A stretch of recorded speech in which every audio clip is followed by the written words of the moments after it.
What is up, everybody? Welcome to this week's episode of the Dense Pixels podcast. I'm one of your hosts, Brad, joined by my co-host, Micah. Hello. I am really bummed out that Carrie is not here because I have so many things to say about a video game that up until last week, I didn't think I was ever going to play. And now I started playing it. The game is Persona 5. I did start playing. I heard. It went from concept to actuality over the weekend. So I have a lot of thoughts about Persona 5. A lot of them. Let me first get my most gushing thoughts out of the way. Truly, when it comes to the soundtrack for this game, much like the song suggests, I never saw it coming. This game has more bangers per capita than any video game that I've ever played before in terms of the music. I love it. It's insane. Just when you think that surely even early in the game, like once you hear like the battle theme and the victory fanfare, Final Fantasy, you think Final Fantasy's got a victory fanfare? Get the fuck out of here.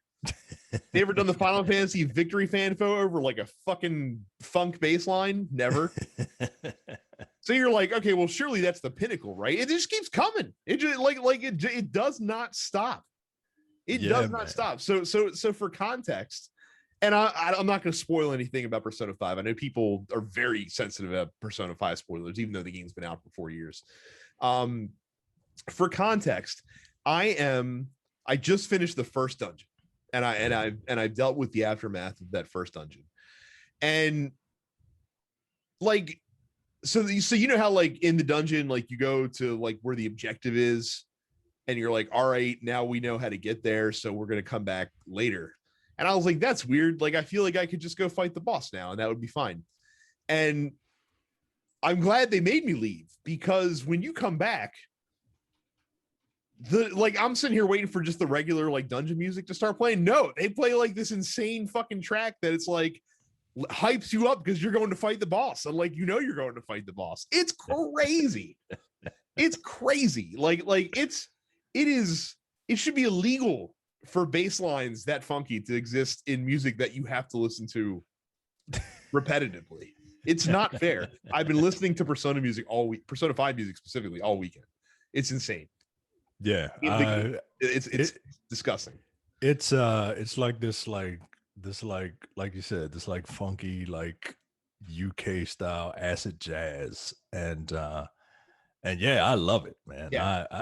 I'll just put it on in the car. Even if you never intend on playing Persona 5, if you are a fan of like funk or like fusion jazz, like that kind of shit, seek out this soundtrack. You will not be disappointed, I promise. Like I wish so. Like there's like a cottage industry of like reaction to Persona 5 stuff from like YouTubers on YouTube, and like some of it's just them reacting to hearing like certain musical pieces for the first time. Like if only my camera was on when I got into a battle for the first time, I was like, what is this? Like you'd think you wouldn't want a song with lyrics over top of like battle music that you're gonna hear all the time. Nah, give it to me all the time. Give it to me all the time. The music's incredible, and worth. I mean, it's almost worth playing the game for the music alone. It's that good. But of course, you can hear the music outside of the game. So how's the game? So again, this is coming from someone who, as I said on the show last week, I have a very low anime bullshit tolerance level. In general. I like JRPGs, but I'm not like over the moon, especially like modern JRPGs are a little iffy for me. And I'm not like a Persona fan. Like I'm not a longtime fan of the franchise or other Shin Megami Tensei games. So what I'll say about Persona 5 is that it reminds me a lot of Octopath Traveler, and that with all the caveats that come alongside of that. And I'll get to the battle system specifically, because that's probably the thing that I'm most polarized on in the battle system, because in some respects I like it a lot. In other respects, I don't think it's great design, because the battle system in Persona 5, much like many RPGs, it is like an optimization game where when you're fighting regular enemies, you want to beat them in the most optimal fashion that you possibly can. But Persona 5 jacks that up to an insane degree that, much like Octopath Traveler, if you can figure out an enemy's weakness, like the type of attacks they're weak to, you can just spam the shit out of that. But unlike Octopath Traveler, where you still at least have to go through the battle itself, where it's not like you're gonna just stun the enemy in one phase. Like, you have to build up attacks on them to kind of knock them out a little bit. In Persona, an enemy's like knocked down as soon as you hit them with an attack that they're weak to. And once all the enemies are knocked down, you can do like a special thing that ends the fight immediately. So like most fights, especially the regular fights in the dungeon, last like 1 or 2 rounds tops, and that's it. And you're in and out pretty quickly. Where that's a problem is when you get to the boss fights, because you spent so much time optimizing and getting through battles as quickly as possible that they don't do a great job of training you how to actually fight. Yeah. You're fighting trash. Yeah. And it's just like, yeah, all right. And then you run up against a boss that you can't just cheese a strategy on. Like, you have to actually like, oh, now I'm playing a JRPG. Okay. Right. Cool. So like when I ran into that first major boss, like I felt like I posted a GIF on Twitter of me like running up against a brick wall, essentially, because that's what it felt like. Like it felt like hard stop. Okay, now you need to figure out what this guy is doing and figure out how to game plan around it, which is fine. Like, that's what big boss battles are supposed to be all about. It's just a huge swing from what the rest of the dungeon is, and these dungeons are not short. Like the dungeons in Persona 5 are very long. Now they trick you.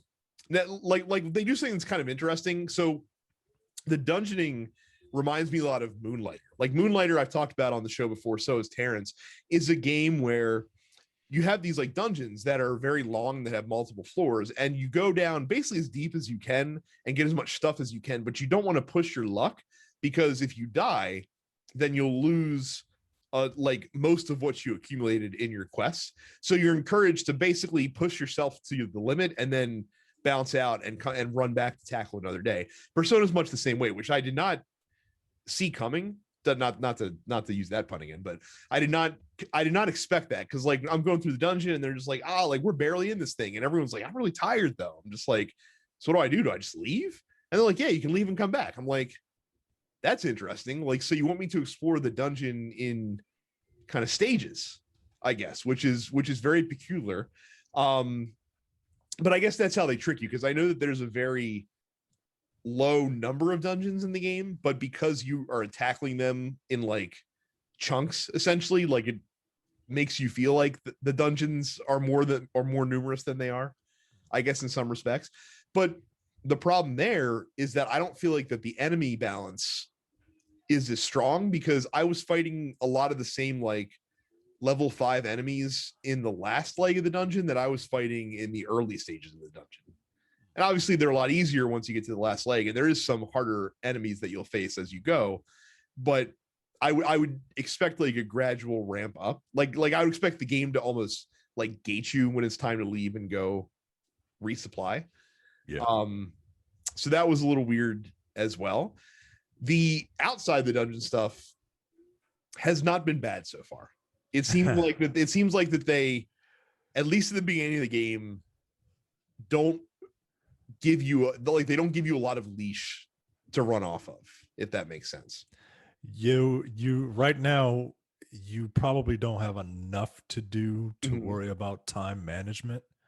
But depending on where you are in the game and the types of relationships you want to develop, you're gonna have to start picking and choosing who you want to spend time with. And there are only so many hours in the day. Yeah. And that's what I was worried about with you, was because that's where all the anime stuff is, all the non-combat stuff and relationship building and stuff like that. And if you're not into that, that's half the game. Well, so far the characters have been interesting. Like, I like Ryuki, even though he's a fucking goofball, kind of a dumbass.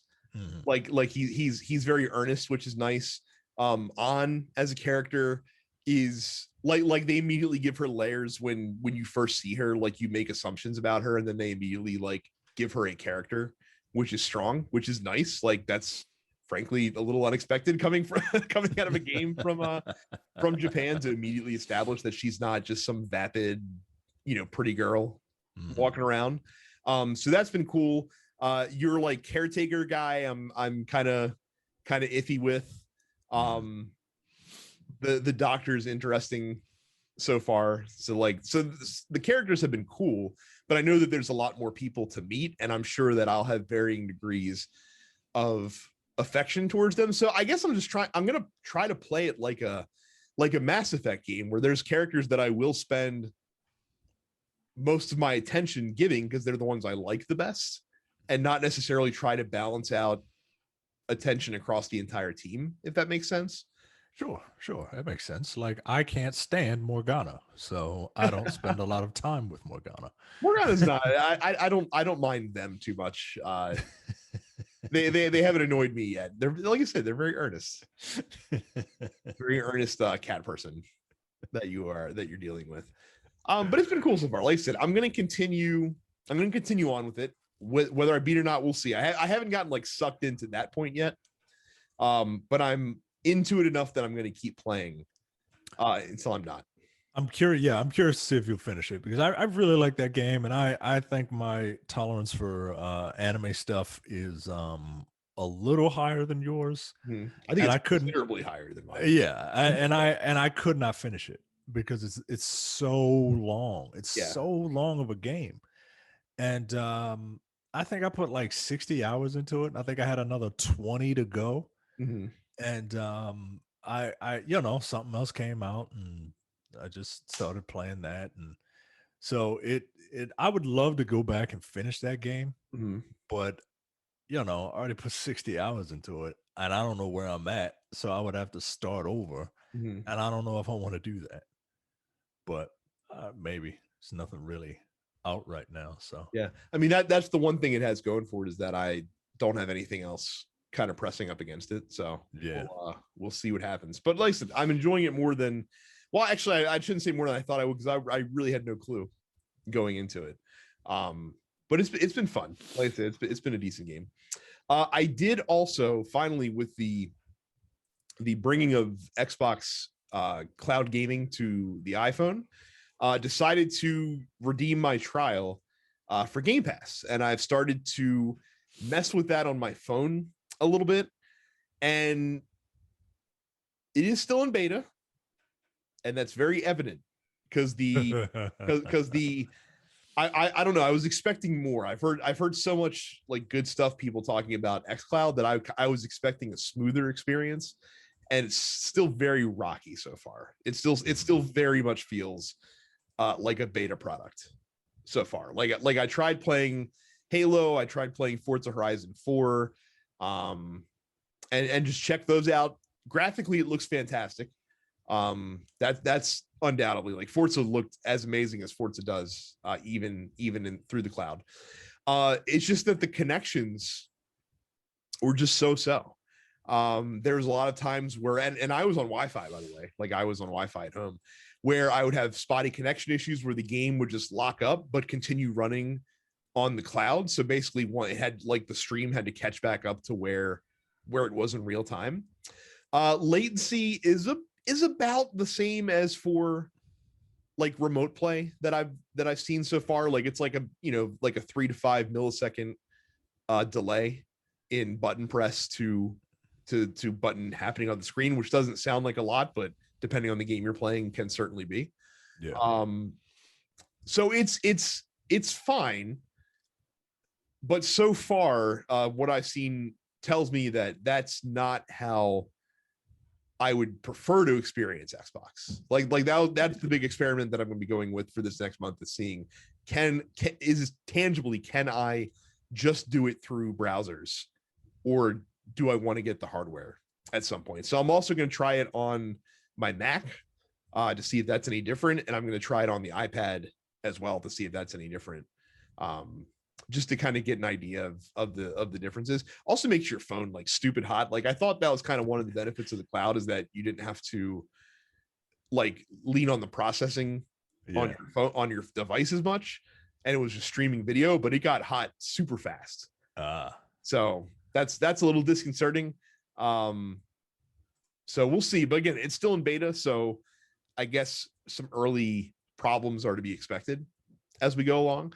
I can tell you one game that I most certainly will not be playing through the Xbox Cloud, and that is Dungeons and Dragons Dark Alliance. Yeah. Speaking of fighting trash, that's exactly what I was doing. I was like, oh, okay. The trailer was kind of silly. I saw it during that press conference. I don't really know anything about Dungeons and Dragons, but it's a role playing game. So, like an action role playing it's game. a hack and slash game. It's a Diablo style action adventure. That was news to me. I didn't know anything about it other than the Dungeons and Dragons name. And this game is not good. It's not good at all, and I can't imagine anyone wanting to put up with this. Even if I don't know how like hardcore D&D fans are with the fandom of the property, but if this was a property that I really like had a love for, I would be pretty insulted. This game is just kind of, it's half baked. Okay, so you play as one of four characters who I presume are D&D characters. I know one of them is a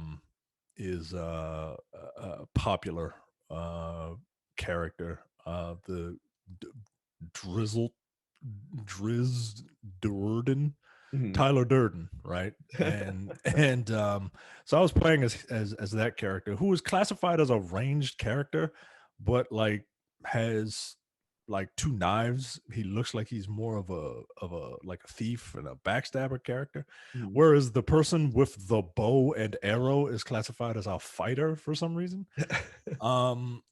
I don't know. And then there's a warrior and a barbarian. I don't know the difference between. Well, I know the difference between the two in the game. One of them is a tank, and the other one is like your straight like fighter. So those are the four characters. I tried the bow and arrow character first because I thought the bow and arrow character was going to be a ranged character. Not really. They just utilize the bow and arrow as a weapon. They utilize the bow and arrow as a weapon, but not primarily as ranged. Everyone has a ranged attack, as does this person. So I tried Drizzle Duerden, and that's the one that I kind of lean heavily toward liking. The combat is super simple. It's dumb. It's mind-numbingly simple. It's just the left bumper or the right bumper and the right trigger in different combinations will give you will execute combos. But there's not like a skill to it, right? Like something like Ninja Gaiden has like a light and heavy attack, but there are other elements in that game like positioning and timing that affect how you perform combos. No, this is just like pressing the button, and you press the button enough until your ultimate attack is available, and then you can unleash that whenever. Um, this game is whack, yo. Like it's really boring. And I didn't play it with multiple people. I heard it gets better if you play it with people online. But I didn't care enough to do it. I put about 45 minutes into this thing. The best thing I can say about it is that the levels are cool. Like the actual level design is cool. But in order to get there, you start in a hub world where you can, view your chest for all the loot that you get. You can, buy different equipment and stuff, and then you can select where you want to go on the map. And then you go out to a teleporter and it teleports you to that area, right? It's like the tower, but whack. and once you're in there, you fight the same types of enemies, right? They all are just standing at a specific location waiting for you to approach them. And you move on. And as you move on, you will come across things that you can either take a rest to refill your health, or you can keep going without resting Mhm. and multiply your loot. Oh, so it's like the shovel knight mechanic. Yes. So So you can do that. I can't imagine why you would rest on earlier levels because like it's mind-numbingly easy. Mhm. But when you put it on harder levels, they don't adjust the balance if you are a single player. Everything they're still just throwing stuff at you. So you need other people to play it with. Um yeah, the level design is cool. How the actual levels are laid out. There are multiple like paths to get to one specific location. Um yeah, no, man. This game is boring. And that's the worst thing I could say about it. It's not even that it's just like bad. It's just boring to play. Like it functions. It's buggy, but it functions. But I don't want to play it because it's so boring that I it's can't weird. imagine. Like, It seems like they almost like wanted to get like purposely wanted to make sure it got out before D2R because they knew that like that was they're basically the audience they were trying to capture. yeah, yeah. This is not for me. I immediately deleted it from my hard drive. I this is not for me. This is a bad game, man. This is a bad game, and this is one of those things where if you were looking forward to this and you have Game Pass, please try it out first. Please try it out first. Speaking of bad games, PlayStation Plus has announced their July choices. One of the games is a tremendous stay away. That's available for PlayStation 4 or PlayStation 5, and that is WWE 2K Battlegrounds. The game that came out instead of WWE 2K21 last year, because that's how bad WWE 2K20 was. And Battlegrounds was an improvement over WWE 2K20. But that's like saying that, like, you know, like day old sat out overnight mac and cheese is an improvement over a pile of shit. Yeah. Like, I would. That's like saying, rotten milk is better than rat poison. Like, all right, like, so one's not gonna kill me, but like, I'm still gonna be sick after yeah, exactly. Like, come on, man. A much better game that you can play for free is Call of Duty Black Ops 4, a game that I actually enjoyed the little bit that I played of it when it came out a couple of years ago. But again, if you're going to play a Call of Duty game, why wouldn't you just play Warzone, which is also free? So Yeah. that's I an don't. I have not played this game for one very stupid petty reason, and that stupid petty reason is that the four is not a Roman numeral four. I think that's fair. I think it's a fair thing to be upset about. So It's a tally. It's a tally, yo. Like what?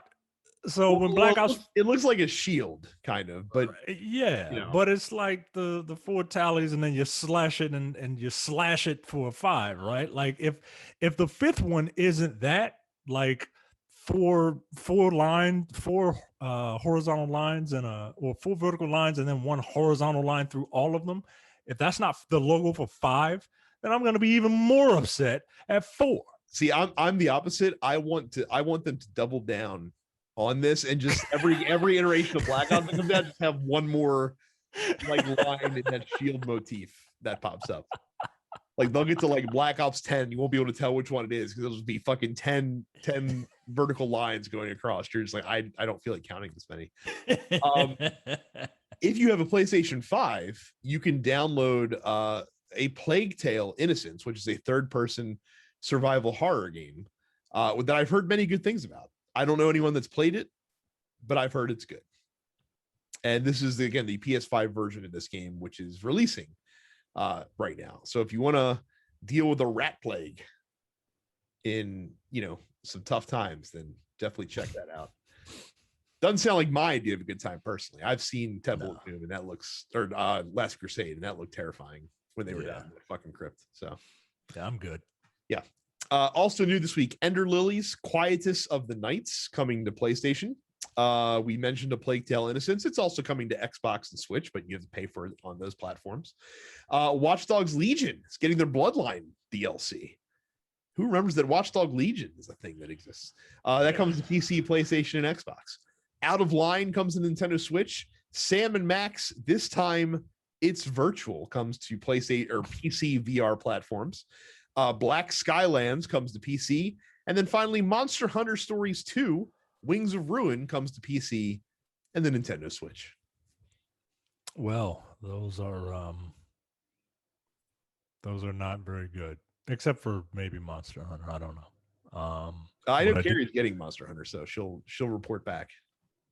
Yeah, but you know, Carrie has a tremendous amount of bias. Yeah, but this isn't proper Monster Hunter. Monster Hunter Stories, I think, is way different than normal Monster Hunter. Oh, it's different. It's like the Pokemon Snap to Pokemon. Or yes, you're going around taking pictures of them instead of battling them, tell stories about them. Is how I presume that's. Go to our Discord by going to densepixels.com/fans. You go there, you'll get an invite to the Discord, and then we'll let you in, and it'll say something like, "Hey, so and so, hope you bought pizza," or something weird like that, because Discord's kind of quirky, but it's adorable. Go to youtube.com/densepixels and subscribe. Smash that like button, hit that notification bell, and subscribe. Yeah, you know, or whatever wacky shenanigans go on. And then click the title card right here or there, or I don't know. I don't know how YouTube works, guys. I'm old.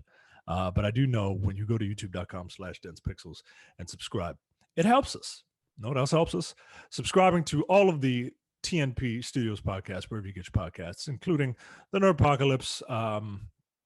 On the most recent episode of the Nerdpocalypse, friend Tiara was on there, and we were discussing the latest in the Fast and the Furious franchise.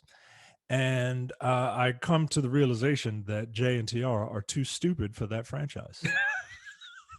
They're too stupid for a race car spy family franchise. They're too dumb for it. And if you want to know why they're too dumb for it, you have to listen to the Nerdpocalypse. Black on Black Cinema. I can't remember what the last episode was. Oh, it was fatherhood. And Jay and I got to talk about being dads. It was kind of like a dad cast. It was very entertaining. Coming distractions. There are a couple of new movie reviews up. One for the Forever Purge, and one for the Tomorrow War. I saw the Tomorrow War. Oh, I'm sorry. And yeah, because I'm an idiot. I don't know what's worse. I read not only the description of that film, but also like the impetus behind it, like why Chris Pratt wanted to do the movie, and I'm just like, you know what? I don't know that. I'm good. I don't know that. I'll have to find that out. Yeah, but so apparently Chris Pratt wanted to do the Tomorrow War because there wasn't enough movies that spoke to blue collar regular guys like him. Yeah, like him. All right, shut up, yo, shut up. Like, I didn't hate that movie. It was a bad movie, but I didn't hate it. I kind of hate it now. Like I said, I've had, like, unless you're going to do it tongue in cheek, I've had just about enough of like fucking gun humping, like military fucking bravado, like fuck, America fuck yeah type films. Yeah, I get it. Like, I don't mind movies like that. Yeah. I don't mind them, but at the same time, like I don't take it super seriously. Whereas, and if I feel like the people that are in the movie take it way too seriously, then it turns me off. Yeah, it turns me off. You know, oh, he's a scientist, a former soldier turned scientist. All right. Shut up, Chris Pratt. Nobody likes you. And then you get the weekly preview episode of the Look Forward Political Podcast. And if that's not enough, which it isn't, Go to densepixels.com/premium for $5 a month or $50 for the full year. You get access to the premium slate of podcasts, including the airing of grievances, No Time to Bleed, The Men with the Golden Tongues, which fans of this show will really appreciate. The latest episode of The Men with the Golden Tongues, all about Metal Gear Solid. And we will talk a little bit more about Hideo Kojima later on. I have a question that I would like to pose to Brad that I feel like I may have asked you this already, but I can't remember. Upstage conversation and the full episode of the Look Forward Political Podcast. Guess what? The full episode of the Look Forward Political Podcast is out right now, on time. Right now. You can listen to it right now. You should probably wait until after this show, but then you can go listen to that show. I haven't listened to it yet. I guarantee you that we are the only show in the political universe that compared Texas gubernatorial hopeful Alan West, and also noted GOP crazy person Alan West, to Fireball from the Running Man movie. That's not worth your $5 this month. I don't know what could be. Yes, densepixels.com/premium. To paraphrase from The Who, meet the new Switch, same as the old Switch. Nintendo finally released details about the new Nintendo Switch that is coming this October for $349 US, which is $50 more than the current Nintendo Switch that's out on the market. It happens to coincide with the same day that Metroid Dread is releasing. Here's what's new about the console. So you're going to be able to essentially get an OLED screen. The screen is slightly bigger. It's a 7-inch screen. The system itself is not much bigger. They just made the bezel around the edge of the screen smaller, which I like, by the way. I'm a big fan of that. It's going to have 64 gigabytes of internal storage. It's going to have a wired Ethernet port on the dock. It's going to have, quote, enhanced audio from the system's internal speakers and 64 gigs of internal storage and a kickstand that actually works. Oh, a wide kickstand. Yeah, which is a huge plus, and they do say that the JoyCons from the old Nintendo Switch will be compatible with the new Nintendo Switch. In addition to the normal red and black Joy-Con color that's been around for a long time, there's also going to be a system coming with a white dock and white Joy-Con controllers, which looks very clean, but I'd imagine we'll also get very dirty. So be very scared about that. But that's it. That's all the new stuff. The internals are pretty much identical. There's no enhancement to the CPU or GPU on the system. There's no enhancement to the resolution that it can output in dock mode. A lot of people were speculating that you might see a 4K switch when docked. No, it's still going to be 1080p. The handheld itself will still be 720p by default. So yeah, very much the same, just a very incremental upgrade, which, as people have pointed out, is pretty much Nintendo's MO in most cases. Like people were expecting this like super deluxe, like new Nintendo Switch that was going to be a huge step above. But if you go back in Nintendo's history, they've typically done very small quality of life upgrades. And that's I'm not mad at this. Like I see some people who are really mad at it, and this isn't for you. Yeah. If you already have a Switch, this is not for you. This is for people who don't have a Switch. Yeah, but see, what's funny though, you say that, but I get the feeling that Nintendo actually does kind of want to sell this to people that already have a Switch. Oh, absolutely, they do. I think that's their preferred buying group. Is like, hey, you already buy double dip. Let's buy again. Well, sure. I mean, they're the pioneers of making systems in different colors so that people will buy them all, right? Like I'm not saying that. I'm letting people know as a friend, as a person who has a history of just throwing money at companies for every latest little thing. I'm telling you, like, I'm not going to get this. And just because it's not enough of a of an upgrade. I don't play my Switch in handheld mode unless I absolutely have to, and I haven't done that in over a year, about a year and a half. I haven't had to do that. And there's no like I would want some improvements in the docked mode for me to shell out some more money. Yeah, my knee-jerk reaction was to be like, well, I guess I'm gonna spend $350. And then once I read the details, I was just like, I really shouldn't buy this. Like if my Joy-Cons are getting a little long in the tooth, which they are, I should just buy new Joy-Cons, because this is not an upgrade. This is very much a side grade. As much as I would love the OLED screen and the sleeker look, just because again, I love bezel-less or small bezel screens. Like, sexy. It's sexy. That's why I like an iPad Pro over a regular iPad. Yeah. It's not enough. It's not enough to warrant the expenditure. So if they ever do come out with like a legitimate Switch 2 or Switch Pro, or pick whatever your Switch over, U. yeah, please God, no.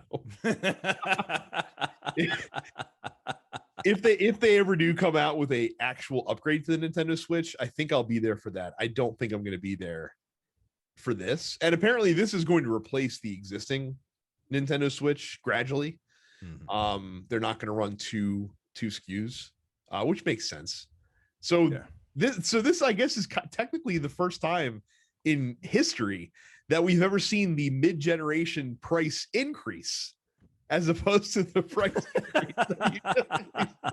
Like, the Switch is so popular, and it's like, we're going to charge you more for it than we did. You're an early adopter. Congratulations, you got it for cheap. That's funny. So so I'm assuming the Lite is still going to be available. Like, they're not pulling the Switch Lite is still going to very much be a thing, because that's a appealing to a completely different audience, I feel like. Yeah. Which my wife loves hers, by the way. Like, she adores her Switch Lite. So that's all she wants, is to be able to play that stuff in handheld mode, put it in her purse, sit on the couch. She didn't want to do all that docking and whatnot. So it's fantastic for that. Yeah, there you go. Ghost of Tsushima has joined my least favorite club. And that is putting out game editions that are called the Director's Cut. However, the Director's Cut for Ghost of Tsushima is actually more like a Ghost of Tsushima expansion that's coming out. So it's releasing on August 20th. It's going to be $69.99. It's going to be available for both PS5 and PS4. It's going to come with every piece of content that they've sold for the game to date, but they're also going to have new stuff in the game as well, including a whole new island that you'll be able to explore, along with a new chapter in Jin's quest in Ghost of Tsushima, which is pretty great. There'll be trophies that come along with it as well. If you just want to upgrade your PS4 copy of Ghost of Tsushima to PS5 without the extra content, you can do that for $10. However, if you have a PS5 and you already own Ghost of Tsushima for PS4, you can upgrade to the Director's Cut edition on PS5 for $30. Which, Japanese lip sync. Yeah, that's all I need. That's all I needed to see, man. Yeah, that's all I needed to see. Yep. Okay. When I saw that, like, we're releasing the game again and it's gonna be $70, I'm like, I'm not buying it. But they're also so they're enhancing 3D audio on PS5, which is cool. They're going to be using the haptic feedback and adaptive triggers on PS5. They're going to develop for that, which is neat. Drastically improved load times and 4K 60, which I think the PS4 version actually runs at 4K 60 on PS5 anyway. Yeah. So yeah, now that I know you can upgrade my existing copy. Yeah, this is a no-brainer for me. Yeah, absolutely. Come on, man. What are we doing? Yeah, we will be buying this post haste and playing it as soon as available. And like I said, if I get 7 or 8 hours of gameplay out of this, I'm happy. Yeah. Yeah, I can. Yeah, this will give me a perfect excuse to go back and play this wonderful game. Yeah, absolutely. And again, like they spaced it out from the original release enough that I'm ready. I'll be ready for more, but not a lot more. Like it's not like Batman where it's like they release shit every 2 years and I'm still kind of full on it. Like I could use a couple hours of adventuring in Yeah, Ghost of Tsushima, so yeah. pretty good deal.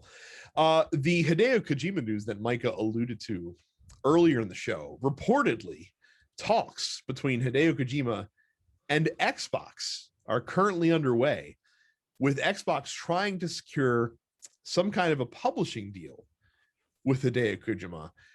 According to VentureBeat, a letter of intent between the two has been signed while they hash out the legal terms of the deal. And then Phil Spencer is just teasing everybody by displaying like a Kojima figurine on his shelf when he's doing like interviews and shit like that, like Kojima Productions figurine. So we don't know anything about what it is they are looking at. Reportedly, also, Microsoft hired Kim Swift specifically to work on Kojima's project, which is going to be somehow cloud-based. Like not like, oh, you can play on an xCloud, but like the game will actually use like cloud processing in some way, shape, or form. Again, this is all reported. And also notably that it's not like Kojima is turning his back on PlayStation. He'll just be working on a deal to make something exclusively for Xbox as well. So still kind of remaining a free agent, but not really, but still working with PlayStation to put out stuff for Death Stranding and whatever else he would have coming down the pipe for them. A lot of people had a lot of really strong reactions to what to me is a surprising story, but also like a banal story at the same time. Like I get that it's surprising just because Kojima is so intrinsically linked with PlayStation because of the success of Metal Gear and then eventually Death Stranding as well, that he's kind of been synonymous with PlayStation in a lot of ways. But if Microsoft's doing interesting stuff and you're him, a guy who is like, and like the closest thing we have to an auteur in this industry, you're going to look at it and work and find a way to work with them in some way, shape, or form. I feel like that this shouldn't be that surprising to people, but some people are really like, oh my god, like freaking out about it. I mean, that's just the nature of like the world we live in, where everything is territorial and everything is, you are either PlayStation or Xbox, like, and never the twain shall meet. And like nobody in business thinks like that. There is no Marvel versus DC rivalry at Marvel and DC. They don't care. They're taking ideas from one another. That's why every DC and or Marvel character has a DC and or has a Marvel and or DC like doppelganger. That's why there's a Thanos and a Darkseid. That's why there's a Doctor Strange and a Doctor Fate, right? Like they're all just taking ideas from each other. They work together. So I'm not surprised that people are flipping out about this, but I don't know why, especially because there's no real meat on this story yet. Right. Like there's nothing really to talk about. Like if Kojima came out and was just like, throwing up gang sign X's and shit, and it's just like, yo, Xbox all day, B. Nah, fuck PlayStation. Fuck them just like fuck Konami, right? Like, nah, he's not doing that. There's nothing here yet.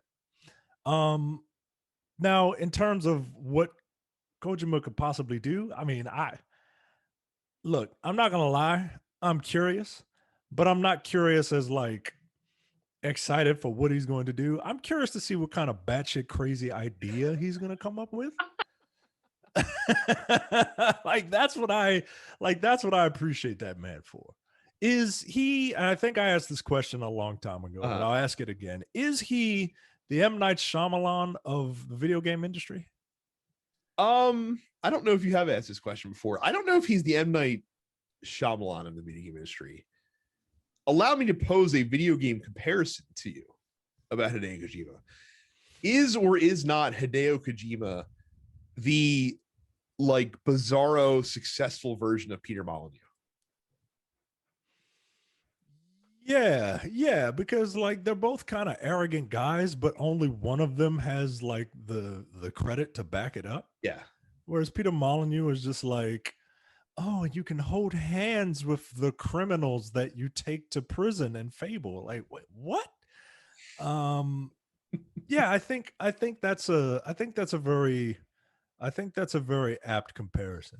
The only reason I made the M. Night Shyamalan reference, is that at one point Newsweek anointed Shyamalan as the next Steven Spielberg. Right? Like he had put out. Was this like right after Sixth Sense came out? This was right after Signs came out, which I think was his third movie. Gotcha.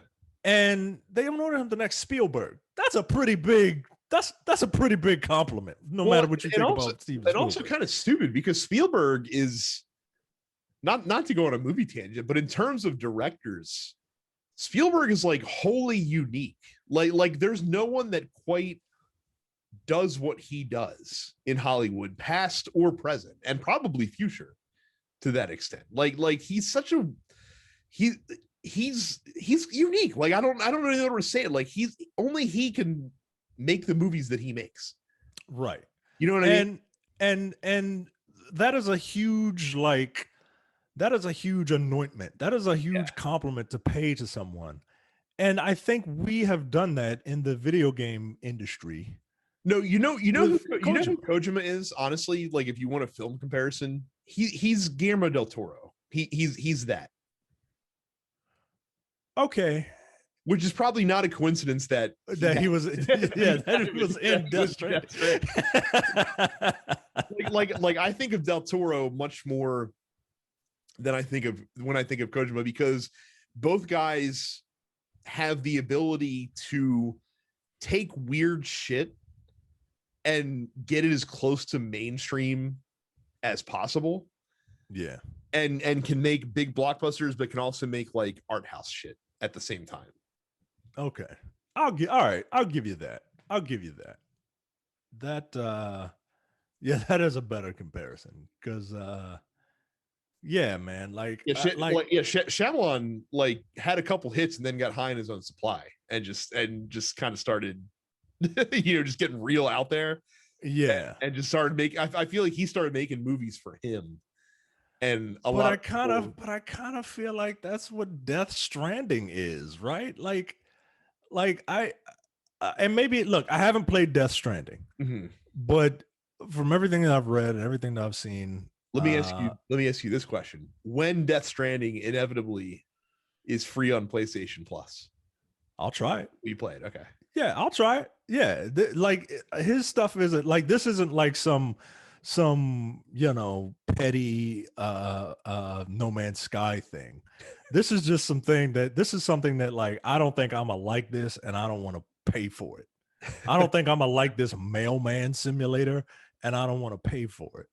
But like I'm very curious to see what Daryl is doing, carrying 500 Amazon packages on his back with a fetus in his arm, cradling it like a football. Like I'm curious about that. Like Mads Mikkelsen is in this thing. Like what are these big actors into this stuff? Like I'm curious, but I don't want to pay for it. I would argue that Mads Mikkelsen is a bigger coup to achieve as an actor than Norman Reedus in your game. I feel like there's a lot Norman Reedus would do for like a steak dinner. Like I get I get that he's Walking Dead, but I feel like there's a lot of projects you can rope Norman Reedus into that Matt Nicholson would turn his nose up at. Holy shit.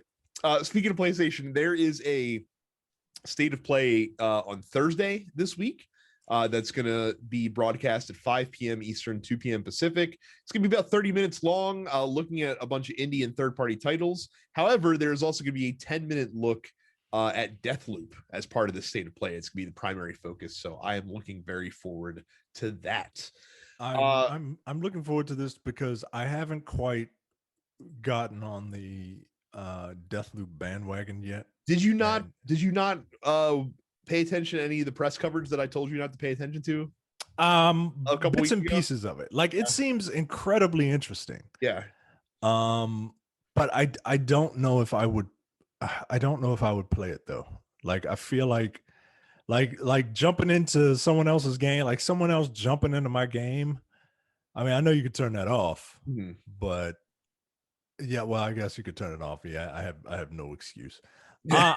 I'm curious, man. I'm curious. I I haven't jumped on board yet, but I'm so curious. one of the other reasons that Persona has been better than I thought it was is, even if it's not something that jives with me personally, for some reason, I am a really big fan when a video game developer takes an angle on a specific style and Mhm. just drapes their game in it. And I think that's one of the reasons, that one of the things I'm digging about Deathloop is that Arcane is making a very purposeful stylist choice in that game, and it's very interesting. And like I said, it like I, now that being said, like I dig on that style. Like when I see Deathloop, I think of like fucking Man from Uncle, like when we reviewed Yeah, that, like that kind of like 60s-ish type of style.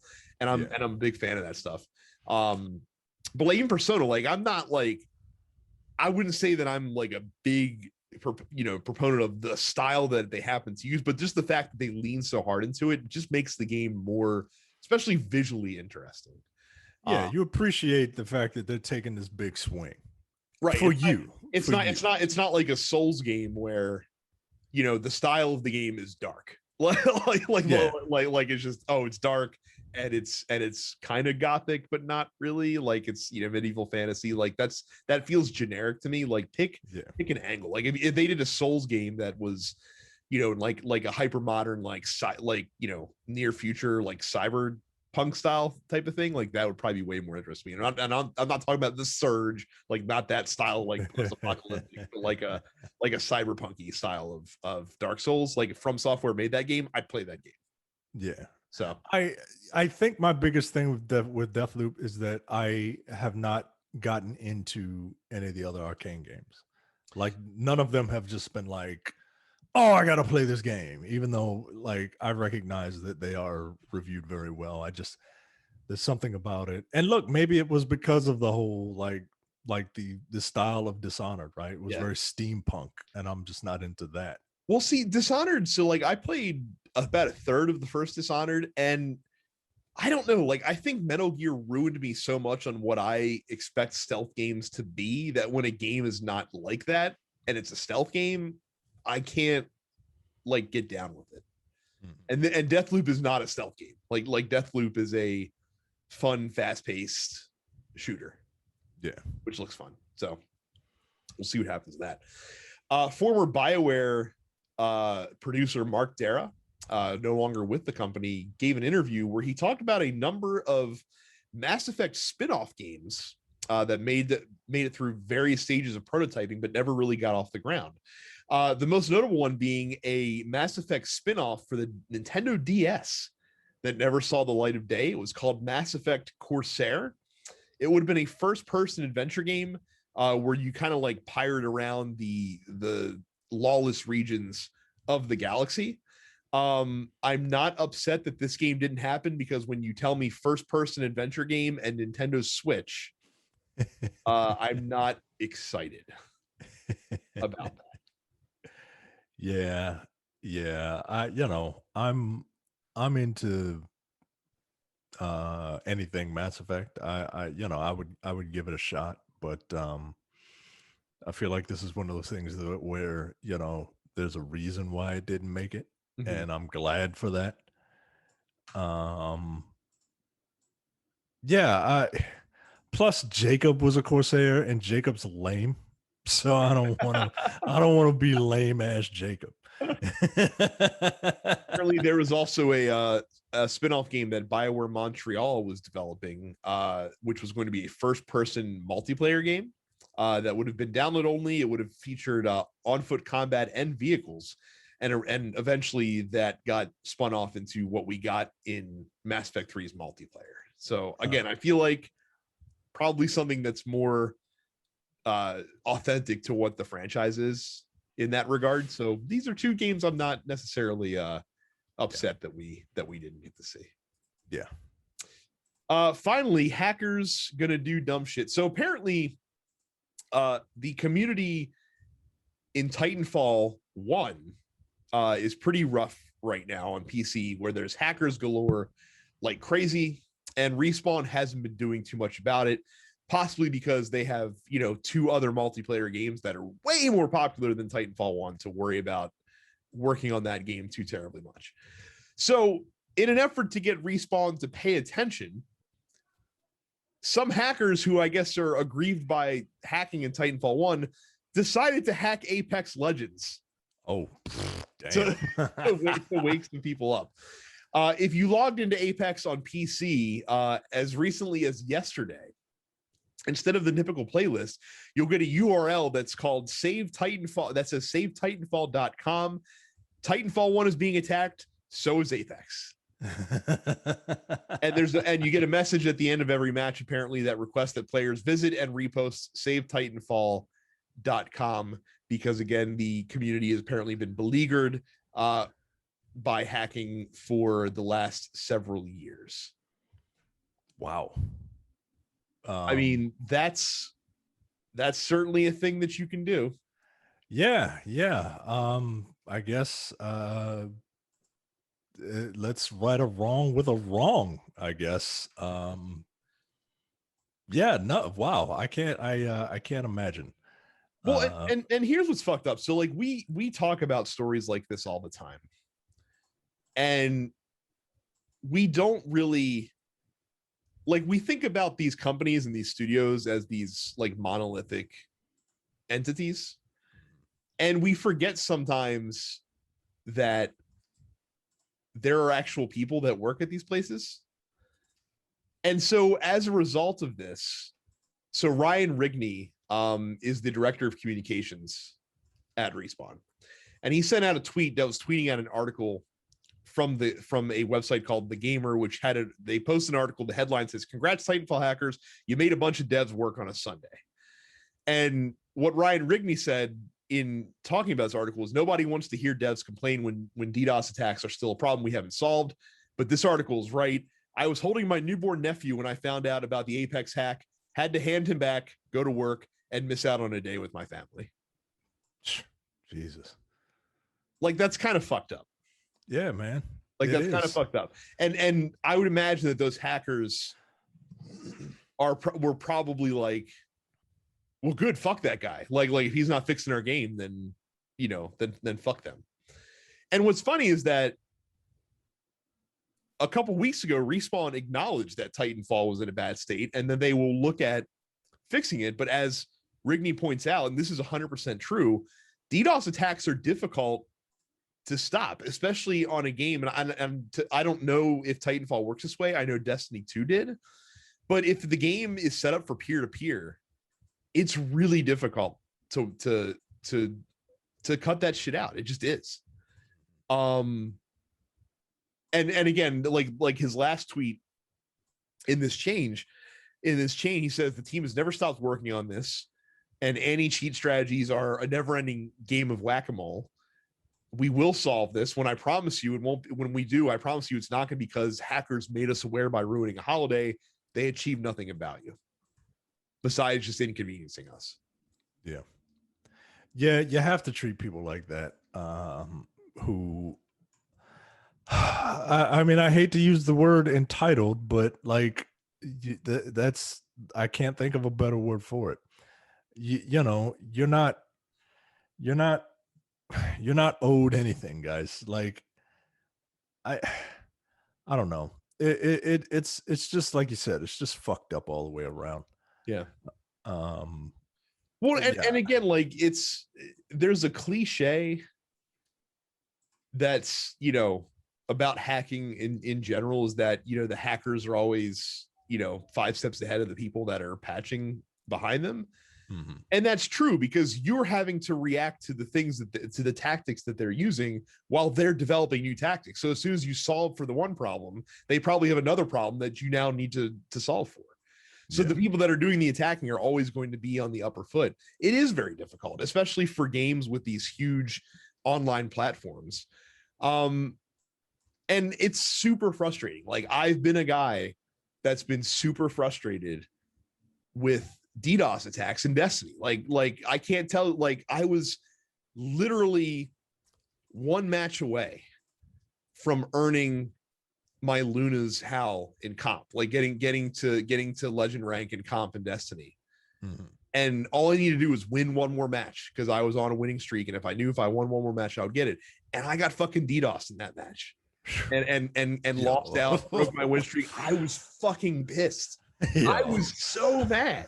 But I didn't like yell at Bungie about it. Like, I was mad at the dude that hacked me. Like people in Titanfall are right to be upset about it, and they're right to be upset with Respawn to some extent for being slow in fixing it. But at the same time, like, your ire should go to the people that are causing your bad time. Respawn's not causing your bad time. They're doing the best they can. But you also have to acknowledge that, not to be too flip about this, but old game is old. Like Titanfall. I mean, Apex is what's making their money right now. And Titanfall 2 also has multiplayer that is probably more popular than Titanfall 1. And the point that Hackers made is, well, they're still selling this game on Steam. It's still going on sale. People are still buying it. They should still be taking care of it. And you're right. But if you expect that to be a priority from a resource standpoint, it just isn't. And I don't know what the right solution there is. Do they take down Titanfall and say, you know what, we don't have the resources to dedicate to this correctly, so rather than leave a broken game up, we're going to just take it down and focus on the game that we can, the games we can provide resources for? I don't know what the right answer is there. I really don't. I probably would. This wouldn't make me want to rush to fix the original Titanfall. This would make me want to shut down Titanfall servers and just not worry about it. I can't remember if Titanfall I think it had a single player component. No, Titanfall 1 famously does not. It is all multiplayer. Well, guess what? I think it might be time to it would make me want to hang up Titanfall. It would make me want to just cut my losses, whatever losses those are.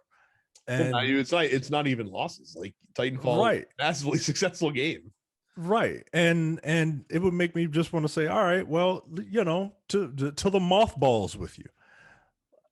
So man, stop. Like, I hate to be dramatic, but this is a form of terrorism, right? Like, I feel like that's probably pushing it a little. Sure, but I understand.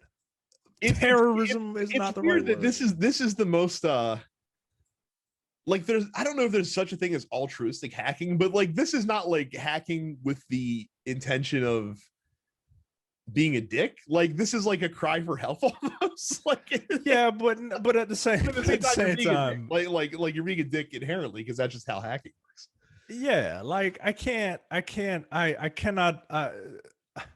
much like Tommy Lee Jones to Jim Carrey, I cannot abide this buffoonery. I can't sanction this buffoonery. Like, it just, I can't do it. Like, I understand what they're doing, but like, I don't know. Maybe it's just because I don't feel there isn't a game that's like I'm so into, that is so reliant on like servers and stuff like that. And like, this is literally the only thing I play, and so I'm having a hard time putting myself into that situation. I'm having a much easier time putting myself empathizing with the people that have to fix this crap. Yeah. So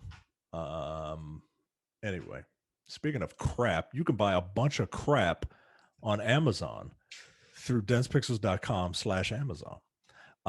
What I bought isn't crap, at least not through all the research that I've done. I recently purchased a new camera.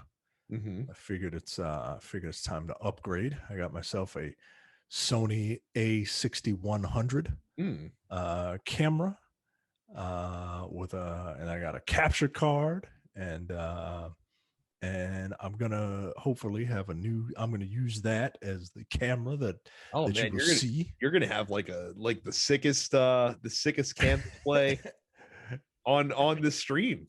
Yeah, I can't wait to get all this stuff set up and then just to not stream on it. Just only use it for this show and the other shows that I'm on. So we'll see. But yeah, you can go buy yourself a nice Sony camera at densepixels.com/Amazon. It's a little birthday present to myself because that's what you do when you're over 40. You buy this, you buy your birthday presents. I found that I'm more of a Canon guy when it comes to cameras. What I would actually like, I'd like to try some of the Fuji cameras that they have out there, but they are just ungodly. Yeah. Yeah. This is I'm still very much an amateur. I'm just dabbling, but I had a Nikon for a while, and but it's getting long in the tooth, and it's not doing things that it doesn't have like Wi-Fi built in and stuff like that. Oh so man, you've really yeah. So I figured it was time to upgrade. I had a Canon SL2 that I upgraded recently just because I was just like, man, like I feel like I'm starting to fall behind a little bit. I got an M5, and I was like, that was a small upgrade.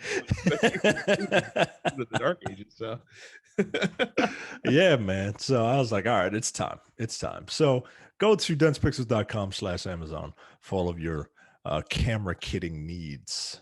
So the big story this week, we check in with our boy Jason Schreier of Bloomberg News, the only real journalist in the game industry.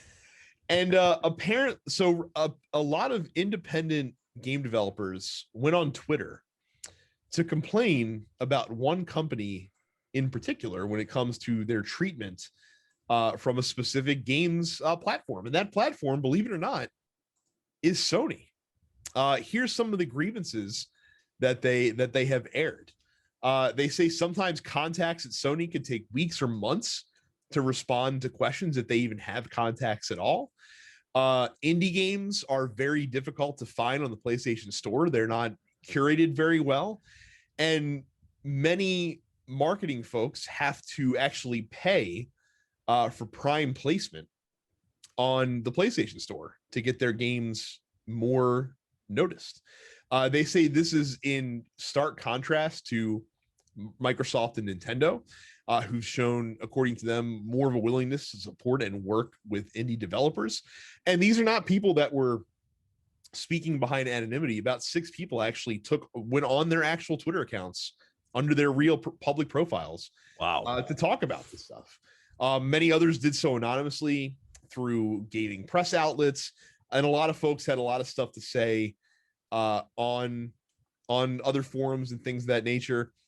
Basically, a Taiwanese-based developer named Ian Gardner kind of name-checked Sony stealthily, called it Platform X, and he later confirmed to Bloomberg that it is PlayStation. He basically says that, quote, "I have no idea how to succeed on this platform, and they won't tell me." So, and essentially, and apparently, like, other indie devs say that, only fractions of their game sales are on PlayStation. One problem they said is that other platforms are a lot more flexible when it comes to allowing the games to go on sale.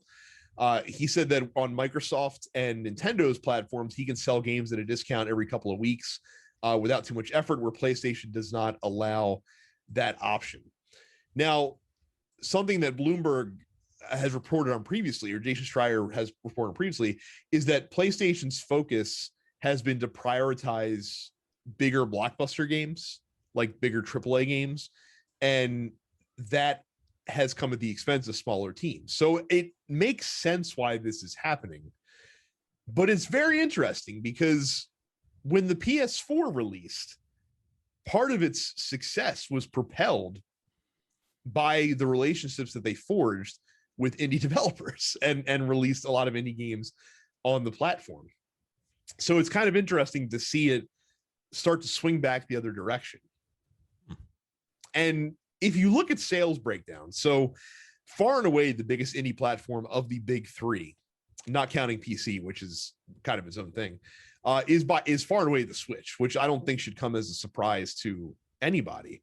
Shockingly, the Xbox is second. Like I'm shocked at that, considering the discrepancy in the amount of PlayStations that are available compared to the number of Xboxes.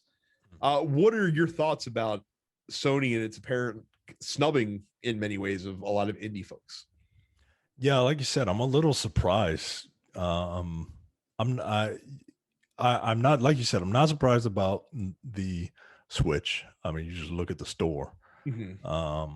And I'm not too terribly surprised about Xbox. If you like, I still don't like Xbox's interface, Mm-hmm. but if you fumble around in that store, you're gonna see a lot of stuff there, and they do a pretty decent job of recommending things like, hey, you played Dark Alliance for some stupid reason, so you might like this garbage. Um, but but I always thought that the PlayStation was always like this for a bit, like not difficult to work with for indie devs, but I always found the PlayStation Store to be a little messy if you were trying to find something, or to have your games be noticed Mm-hmm. through their store. It just doesn't, and maybe I'm just not conditioned to look for those things, right? Because I generally do play the big budget, like high end AAA blockbuster games on my PlayStation. Um, so I'm not going out and looking for indie stuff, and maybe they've done a good job of training me for that. But on the off chance that I do buy an indie game on the PlayStation, it's not just like there. Like I've had to look for it, and Yeah, that's I'm in the same boat where when I do, when now that like we think about it, when I do buy indies on PlayStation, like you said, I tend to be, it tends to be ones that I navigate towards and not yeah, necessarily navigate to me. So I pulled up on my phone the PlayStation app. So let's just take a look at the front page of the PlayStation Store right now. So not, and this, picking like one random day might not be the best example, just because um you know, it's not like this is a strong release week, but like the right, very top thing that you see is Rift Apart right, featured prominently, which makes sense. But then if you look down at the next 6 games, you see World of Tanks, GI Joe expansion, Scarlet Nexus, the Final Fantasy VII remake, the Avengers right, that's coming out, Black Desert, which is not really an indie game, and then an advertisement for the DualSense controller. right. Like, and I get it. This isn't a case of the cream rising to the top. This is a case of like big names, Yeah. big buoys rising to the top, right? Because that Avengers game is not that great. It isn't. And as much as I, have fun at the expense of like indie games, I don't hate indie games. I actually find a lot of them quite charming. I just I have fun with the stereotype of them Yeah. being, pixel art, you know, games that I played in the 80s, and that's not for me. But a lot of them are really good.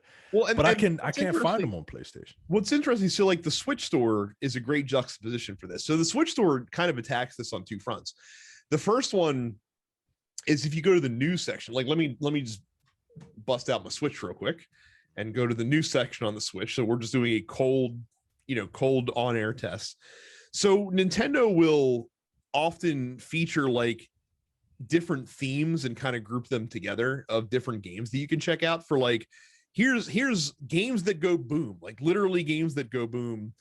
And it's a bit of a mix, like you see like here's Super Mario World, here's Astral Chain, here's Doom Eternal, but there's also Wave Break on this list. There's like some other indie games as well that are listed alongside these games. If you are looking at like crossplay games, for example, so let's look at their list of crossplay games. Again, like we're indies on here, Among Us, Killer Queen Black is featured, Overcooked, Fantasy Strike, like, and these are games that are being, you know, advertised alongside Minecraft and Fortnite and things of that nature as well. Yeah, that's what you got to do, man. Yeah. Like you got to you got to really give people options. You know Yeah. what I mean? Well, and then the other thing to do, so like if you go to the deal section in the Switch eShop, the default way that the information is sorted is by featured games. And what are featured games in the Switch eShop? Well, they're the games that are selling the most. So like if an indie developer does like a huge discount on their game and everyone goes and buys it, it floats that game up to the top of the list so that more people will see it. So if you do decide to take a gamble and sell your game at a steep discount, you will make up for it. You'll make up for the revenue that you're losing on each sale of the game just by selling sheer numbers of copies. And so a lot of indie developers like to do that. And I also agree with them too, that it does not seem like that there's as many sales on certain games on PlayStation as regularly as you see them on the Switch. Like PlayStation seems to do like a big sale every like 8 weeks or so, and you'll get a lot of indie games that'll be lumped up in there. But it's not like a consistent like on off kind of thing where like it's on sale for a week and then, you know, goes back up for a few weeks and then it goes back down again and kind of back and forth. Like how many games have I talked about on this podcast that I bought on the Switch that's like, hey, you know, I caught this on a sale, or, you know, here's how much it normally costs, but it goes on sale all the time, so check it out, that kind of stuff. Right. The thing I find interesting about this is that I think in the short term, this doesn't bother Sony at all because they do dine out on the $60 AAA blockbusters, no doubt, and the $70 AAA blockbusters now. Like they're dining out, they're selling systems because of them, and that's fine. But I think that long term, this is harmful, and we talked about this when the PlayStation 4 came around, and they made a concerted effort to get in more partnerships with indie developers. And do you remember, Mike? I don't know if you do, but remember when ID at Xbox or Xbox, whatever Xbox called their indie game program beforehand, and there's a lot of consternation that Microsoft made you sign like, you know, these exclusive deals. Like if you wanted to publish your game on Xbox, you had to you have to sign an exclusive agreement with them for at least a period of time. And a lot of indie developers like, well, I don't really like that. I want to be able to sell on multiple platforms, so I'm just going to work with PlayStation. And they got a lot of indies like to come on board in the PlayStation 4, especially in the early days of the PlayStation 4 era, and forged a lot of partnerships that they hadn't forged before. And I do think that was part of their success. Now, obviously, the paradigm shifted once the Switch hit the market and became like the perfect machine for these small scale indie games. Like that's my preferred machine to play them on all the time now. But I feel like long term, like you are ceding some of this market to Microsoft especially, that you weren't seeding before, because Microsoft now can come along and not only say, hey, not only will we give you a fantastic platform to play on, but we'll buy your game to put it on Game Pass and give you probably more revenue than you would have earned by selling the game normally, and get a lot more people to play it if you want to go this route. And that's why I think you're seeing them get deals with like, you know, Drinkbox Studios, formerly a developer that worked hand in glove with PlayStation, is now putting a game on Xbox and PC exclusively. And you see a lot of other developers that, you know, they're coming to Xbox and PC first, and they're coming to Xbox on Game Pass. So Sony doesn't have that to compete with it. But I guess not having a marketplace that's curated to allow these games to breathe is not doing them any favors. Yeah. You gotta have some sort of you gotta let people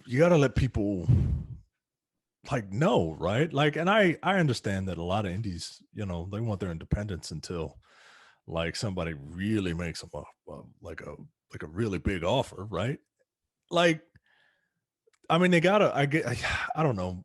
I feel like Microsoft is a little more willing to be like, hey, we want to buy you guys. Right? Like Sony, I feel like it's an arms race, and I don't know. but yeah, Sony does need to do a better job of of showing of advertising these games. I'm not even saying you gotta like make them go on sale or anything, but like let them know that they exist. Yeah. You know what I mean? Like give real suggestions, right? Well, and Like and like I said, I think that boils down to just letting those games kind of float up to the top of the page as much as possible when it's apt to do so. And that kind of runs counter to how the PlayStation Store is set up, because while the PlayStation Store on the PS5 is much cleaner than it was on the PS4, but the problem is that you have these large like title cards that you can't fit very many on the page at a time. So you're relying on people to do a lot of scrolling and stuff like that. yeah. It's a tough thing. Now that being said, there's a few developers out there that have been like, look, if you can't figure out how to sell your game on this platform that has an install base, well and above any other console out there, then that's not a PlayStation problem. That's a you problem. And I get that to some extent. I mean, but like they don't have these huge marketing budgets, man. Right. Right. I just put a bunch of I just happened to be just browsing through the Nintendo eShop, and I found like 3 games that I just put on my wish list that I'm waiting to come out because it's like, oh hey, I remember that. That's the studio that did Battle Chasers. They're coming out with a new game Yeah. that I didn't know about, right? And the Switch made it easy for me to find it. Whereas that game might be coming out on PlayStation. I don't know. I haven't seen it. I'm on the store right now. Ratchet and Clank, Call of Duty Warzone, Demon Souls, PlayStation Plus, the monthly game ad, and a pre-order for a game coming out, Demon Slayer. That's the first thing you see when you open up the PlayStation Store. And then what's hot? Scarlet Nexus, another big game. Doom Eternal, PlayStation console exclusives. Like, how far do I have to go down? Featured. Oh, okay. Here's the featured section. They're all PlayStation features. Ratchet and Clank, uh, uh, Neo 2, Neo 1, like Fall Guys. That's the first indie game that I see. And you don't, it's just not, it's like you said, it's clean, but there's no way you'd be able to find anything unless you're specifically looking for it. I mean, I feel like that the solution here for PlayStation is you make an indies tab, right? Like you just make a separate Yep. indies tab that you can just and you can put the featured indies at the top of the tab and then just go down from there. Yeah. Yeah. So I again, I feel like that there's more they could definitely be doing, and I think it would be wise of them to pay attention to that, because indies drive a lot of business. They just do. It's death by 1,000 cuts, but but they will move units, and that's and you need to rely on them to get people to buy stuff in between the big budget games. Like you can't just rely on Fortnite and Apex and Call of Duty Warzone and games like that to carry you. I guess PlayStation can, because they're making an assload of money from fucking Fortnite, so, as we found out. But I don't know. I think long term it's not a winning strategy, and it is giving Microsoft even more. And not that PlayStation wants to drum Microsoft out of the business, but it is strengthening them, kind of letting them get those relationships back with those indies. And then one of those indies are going to kick off, and they're going to have a game that you want to get on your platform, that it's going to be difficult to do so because they're in with Microsoft, they're in with Nintendo. Yeah. So Yeah, man. Like that little Spyro the Dragon game, right? Came out, and look at that studio now, right? yeah. Like they're making big budget AAA games. And you don't want to lose that, right? I don't know.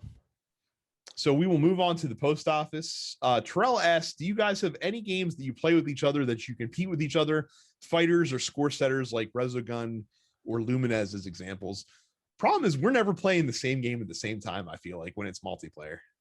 Yeah, we used to go to each other's or we used to play like Street Fighter and stuff like that. Mhm. And I hopped into and I hopped on my Xbox to take a look at Game Pass and EA Play. You know, you get all that stuff.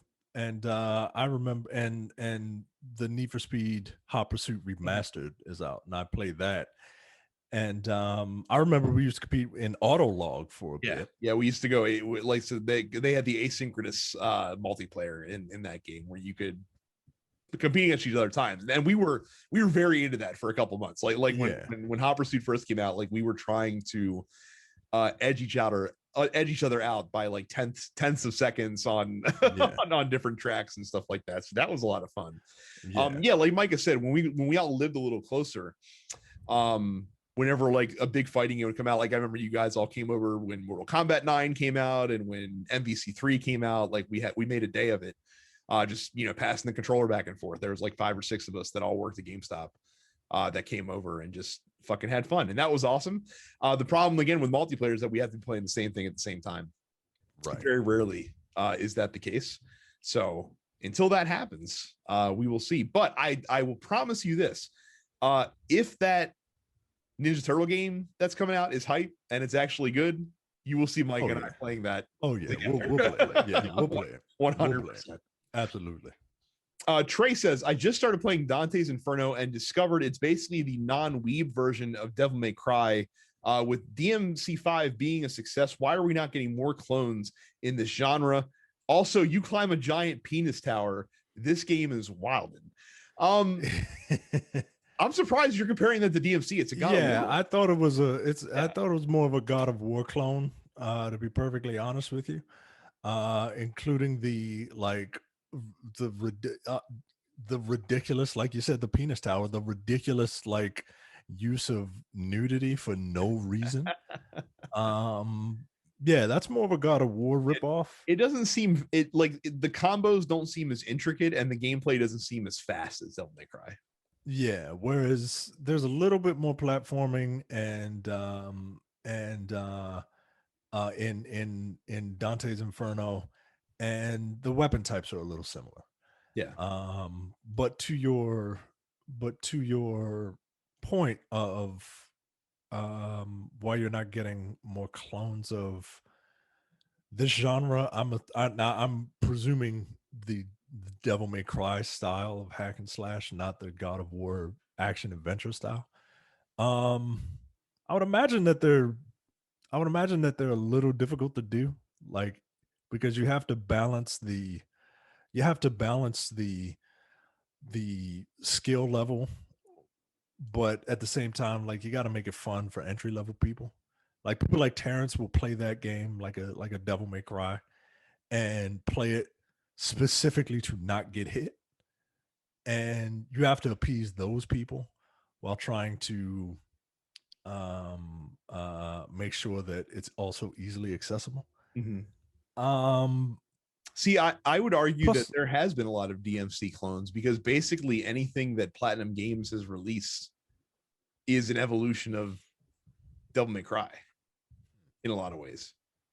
You know what I mean? Like Bayonetta and things of that nature very obviously draw their roots back to those older DMC titles. Yeah. Let me see Devil May Cry style of games. Plus, I think part of it is those games came out like when those games were in their heyday, which wasn't that long ago, but when they were in their heyday, there was more of them, right? Ninja Gaiden, like the Ninja Gaiden franchise, the revival of that franchise, that was essentially a third person hack and slash action adventure, game that was over the top, right? Like you said, Bayonetta, God Hand was one. I'm looking at a list now. Now that being said, but the reason that Dante's Inferno is different though is that Dante's Inferno is a shameless ripoff of God. Yeah, it's not even like they're not even hiding the fact that they're doing it, and gamers tend to sniff that out. Like they they sniff out that bullshit. It's the same reason that like you didn't really hear much about Immortals Phoenix Rising, even though the game is presumably good. People saw that game and said, "Oh, Ubisoft's literally just making Breath of the Wild, but with Greek mythology. And it is like that's exactly what it is. And the game can and like Dante's Inferno is good. It's almost as good as like the old school God of War games were. But because it's such a shameless just take on that genre, people are just like they look at it as like an imitator. You know what I mean? Like it's not doing anything new. Whereas Bayonetta was an evolution of Devil May Cry. It was doing new and different things than Devil May Cry did. So Platinum was taking that genre that they helped pioneer and spin it off into a different direction, which is why people were much more apt to check it out. So that's why like Transformers Devastation did well, because it was like, oh, it's Platinum, but they're making a Transformers game. The Transformers like it's different. It's different. Yeah.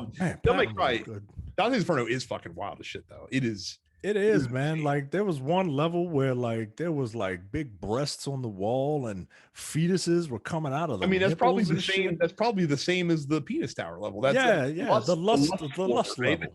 Yeah, I was like, what the fuck, yo? Like, wait till you get down to like the actual like third circle, like that. It gets really wild when you get down there. I like that. I enjoyed that game. Don't get me wrong; it's a clone, but you know. It's clone for a reason. Like it's fun to play.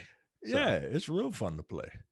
Oh, we didn't have it on here. So like, even though that the we'll find out soon enough because it's in a couple weeks. But are you excited for a possibly reimagined Dead Space, like a return to form for Dead Space? No. That's one series that I didn't get into. Probably because it was a horror game. And as much as I'm a big chicken, like I really can't play those games during the day. Like as much as I say I really can't. Like it just doesn't feel right. And I didn't like I appreciated the oh okay, well you have to either use a vertical slice or a horizontal slice and to slice certain limbs off and stuff like that. But I play games to relax and I don't like being tense while playing a game. I'm interested to see what Dead Space looks like with a different studio, because Visceral doesn't exist anymore. Speaking of Dante's Inferno, and B, just what that game looks like with the evolutions in games in the last 10 years since Dead Space 2 came out, or 12 years since Dead Space 2 came out. It's been that long. I don't count Dead Space 3 because that was a whole different fucking thing. But I mean, I would love for it to be, a single player experience. I imagine it's going to be very dark and not dark as an atmosphere. Like I'm saying dark as in visually. Like I can't see things and I will need a particular flashlight. I imagine it's going to be a lot of jump scares. I hope they keep the I think that guy was like an engineer or something, and the primary weapon he had wasn't a gun, but it was some sort of like tool.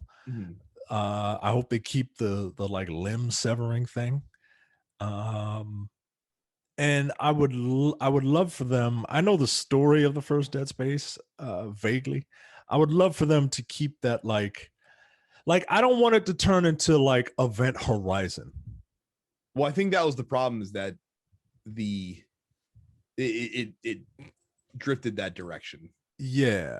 It became a game. Like the first game was this very atmospheric, very tense game with a lot of like audio designed to freak you out.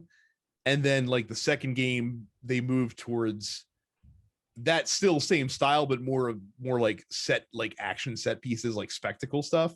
And then the third game was just a action game, like a full-blown action game. So we'll see what that looks like. But I'm curious to see folks. Many people were very excited. We'll end it up with Cam here. Says, I know there'll be plenty of talk about the new Switch. My question on it would be, do you think this will trigger a price drop on the existing Switch, or will that only happen when a bigger upgrade comes? No. They don't have trouble selling them at the price it is now, so they're not going to drop the price. Like I said, this is the first time we've ever seen a mid-generation price increase take place. only Nintendo would be so bold, but they're going to pull it off, and they will sell that Switch for the regular Switch for $299, and then once that's gone, all that'll be left is the OLED, and people will gladly pay $50 more to pick up a Nintendo Switch console. So, yep. Yeah. So that is it for us this week. Thank you guys for checking us out. Again, don't forget, you too can subscribe on Discord. Join that up at densepixels.com/fans and post questions to us that we will answer on the show every single week. Make sure you subscribe to the show wherever you get your podcast. Subscribe on YouTube at youtube.com/densepixels and follow us on Twitch. I'm densepixels Brad, Terrence is Apparition 410, and Carrie is Suppets Carrie. Again, I implore you, if you are down with the funk, check out the Persona 5 soundtrack, because good God, so many hits. So many hits. It's so good. It is. Thanks for listening and watching. We'll see you all the next time. See ya. You're watching the Dense Pixels YouTube channel. Click the subscribe button while you're here, and make sure you check out our weekly podcast where we discuss the latest gaming news and our impressions on what games we've been playing.